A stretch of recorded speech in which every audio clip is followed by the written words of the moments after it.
Hello, બપોરે સૂતી હતી તો યાદ આવી ગયું કે ઝાડવામાં ખાતર નાખવાનું છે અને 2 દી પહેલાં હું ખાતર લઈ આવી હતી। અમારા ઝાડવાની અંદર લીંબુડીમાં ફળ નથી આવતા, 7 વર્ષની લીંબુડી થઈ ગઈ છે અને મને ઝાડવાનો શાકભાજીનો બહુ શોખ છે। તો દૂધી, રીસોડા અને ગલકાના તો અમે બી લઈ આવ્યા અને વાલોના પણ બી લઈ આવ્યા। તો કીધું હાલો બપોર વચ્ચે કાંઈ કે ટાઈમ નહોતો જતો તો કીધું ઝાડવાને ખાતર આપી દઈ એમ કહીને આપણે તો આળસ મરડીને ઊભા થઈને ફટાફટ રેડીને પછી દીધું।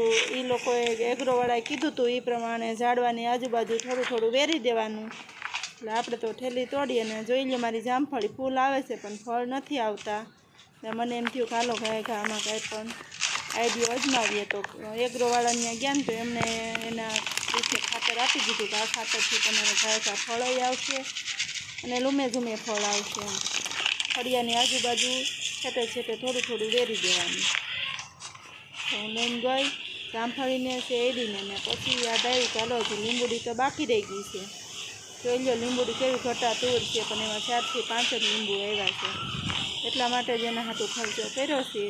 15 દી એકવાર એને 1-2 વાર ખાતર નાખ્યું તો આપણે લીંબુ ઝીણું લીંબુ આવશે। કારણ કે એવું મસ્ત મજાનું ઝાડવું ઉતરી ગયું હોય અને ઉપર ફળ ન આવતા હોય તો કેવું લાગે। તો આ સાથે આપણે વિડીયો પૂરો કરીશું। કેવો લાગ્યો મારો વિડીયો, લાઇક શેર ને સબસ્ક્રાઈબ જરૂર